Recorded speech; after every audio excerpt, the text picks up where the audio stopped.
Et vous êtes toujours à l'écoute de Coin Maroc sur CKVL 100.1 FM. C'est Mohamed, bonsoir. Bonsoir, c'est Mohamed. La question d'argent.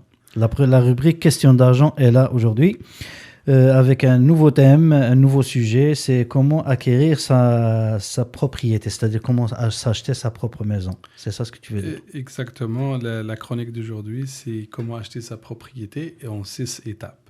En 6 étapes. Exact.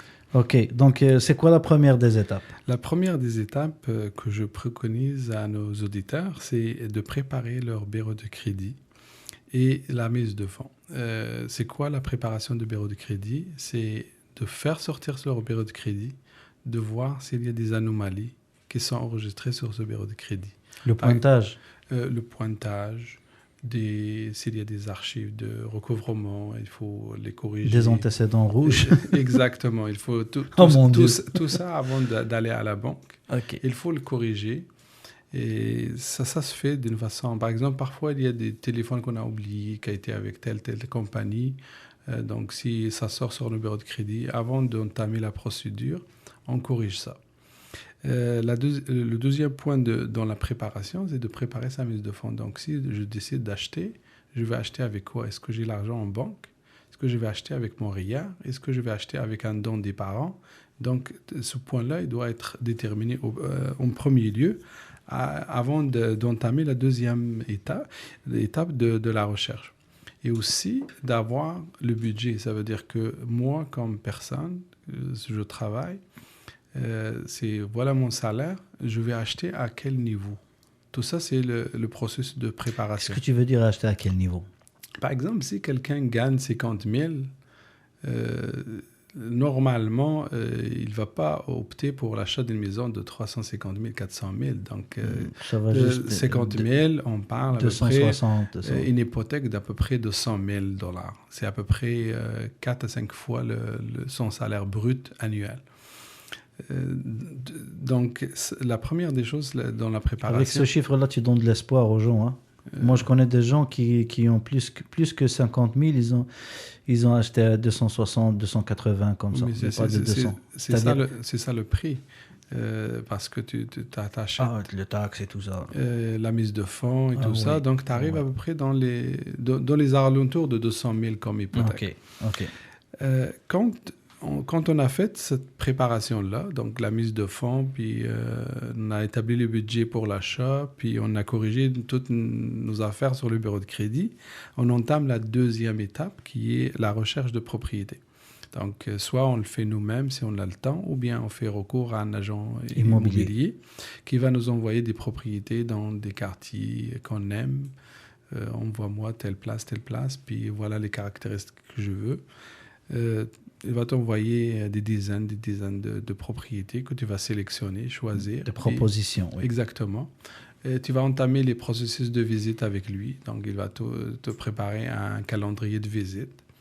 Tu commences les visites, puis tu fais tes choix. Tu arrêtes sur 2, 3, puis tu élimines au sein de la famille. On veut ça, puis après ça, ça va être un choix. Quand il va y avoir l'arrêt du choix sur une propriété, là, tu fais une offre d'achat.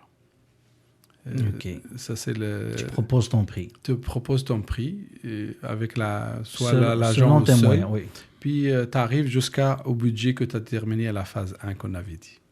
Ok. Quand vous êtes entendu avec les vendeurs sur un prix déterminé, tu entames la troisième phase, qui c'est la recherche de prix hypothécaire. Soit avec ta banque, ou bien avec un courtier hypothécaire.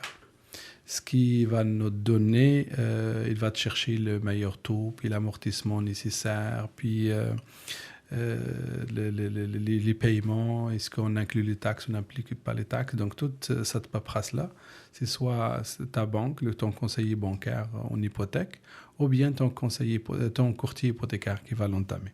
Okay. À la fin quand ton prêt est approuvé, donc les documents sont envoyés chez le notaire avec l'approbation hypothécaire. Il y a un autre point que j'ai oublié de t'en parler, c'est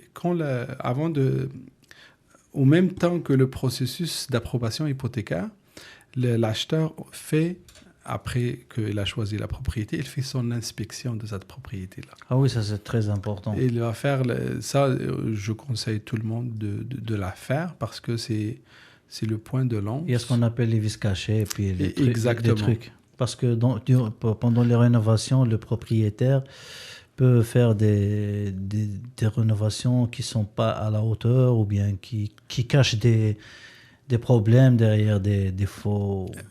Moi, je peux te dire que le rapport d'inspection, c'est comme le check-up annuel qu'on fait chez le médecin. Donc, s'il arrive quoi que ce soit dans la propriété, puis tu es obligé d'aller devant la cour et tout ça, c'est quoi ton point de départ? C'est ce rapport-là de l'inspecteur. Il te dit, voilà, j'ai inspecté la propriété à une telle date, voilà les photos, voilà les problèmes, voilà qu'est-ce que j'ai trouvé dans cette propriété-là. C'est très important.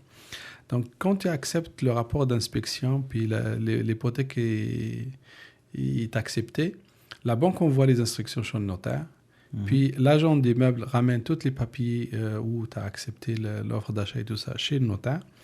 Le notaire va vous convoquer pour la passation chez lui. Premièrement pour la signature de l'hypothèque en premier lieu, et deuxième lieu pour la signature de l'acte de vente. Donc, le jour où vous signez chez le notaire, vous devenez propriétaire. Et à partir de là, ça commence le compte de taxes, ça commence l'hypothèque à courir. Il y a une 6e étape que j'ai rajoutée, c'est après l'achat. OK. Parce que beaucoup de monde, ils font le calcul pour la mise de fonds, pour les frais de notaire, mais ils oublient qu'il y a un après-achat. Ça concerne quoi? Ça concerne, quand on parle de l'après-achat, c'est le déménagement. Parce que si, par exemple, toi, tu habites sur la rive sud, puis tu as acheté la rive nord, il y a un coût pour ce déménagement-là. Deuxièmement, il y a le coût des petits travaux que tu vas faire sur la maison. Parce que toi, tu as acheté une maison dans une couleur que tu n'aimes pas. Tu as besoin de rafraîchir la maison. La femme te dit la cuisine, j'aimerais bien changer un petit coin comme ça. Exact. Ouais. Donc, des petits arrangements, des petites rénovations que tu vas faire. Ça, il faut le budgétiser. Il faut Mais le plus important qui arrive après le passage chez le notaire, c'est la fameuse taxe de bienvenue. Marhaba bikoum. La fameuse taxe de bienvenue ou ce qu'on appelle la taxe de mutation. Ça, c'est très important. C'est quoi cette taxe? Tu dois la payer dès que tu franchis ta nouvelle maison? Oui, dès que tu es enregistré au registre foncier, que tu es propriétaire, la ville t'envoie le fameux compte de taxe de bienvenue. Elle s'élève selon un pourcentage sur le montant global de l'achat? Exactement. Okay. C'est à peu près... 10%? Non, c'est 5%? C'est à peu près pour 250 000, c'est dans les alentours de 2000 et quelques. Pourquoi cette taxe? Cette taxe-là, ça s'appelle taxe de mutation. C'est une taxe immobilière qui fait financer les villes. C'est la ville, parmi les taxes, on parle de taxes municipales, mais il se finance aussi par les taxes de mutation. C'est Mohamed, toi, tu as parlé après l'achat. Moi, j'aimerais bien revenir avant l'achat. Oui. C'est-à-dire les préparations. Les personnes qui doivent se préparer pour s'acheter, pour s'acquérir leur demeure, leur domicile, leur maison plutôt. Oui. C'est là que commence. Il y a beaucoup de gens qui sont désorientés. Et tu sais, les communautés n'ont pas vraiment confiance aux agents. Les agents, comme on les nomme dans notre pays d'origine, c'est-à-dire les intermédiaires, c'est toujours, ils sont un petit peu mal vus. Est-ce que, je sais que toi, tu es dans le domaine, est-ce qu'il y a toujours cette méthode, ces façons, ces manières? C'est pas la même chose que dans nos pays d'origine. La profession ici, c'est très réglementé.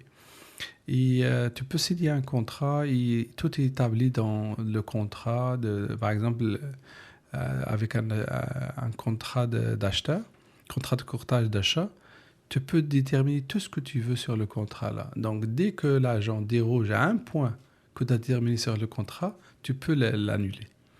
Okay. Donc, tu détermines, voilà, je vais acheter dans telle frange de prix, je vais acheter dans telle zone, je vais acheter telle nature de maison, duplex, maison unifamiliale, triplex, condo, etc.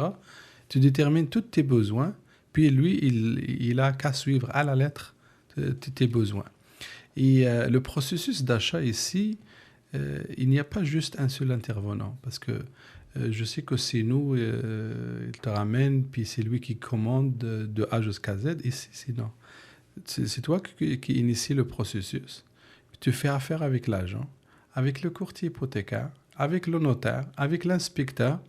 Et tu sais qu'ici, c'est interdit à l'agent des meubles de te recommander un inspecteur. Il doit te recommander aux 2 ou 3. Et c'est à toi de faire les recherches et de choisir le bon pour toi. La même chose pour le courtier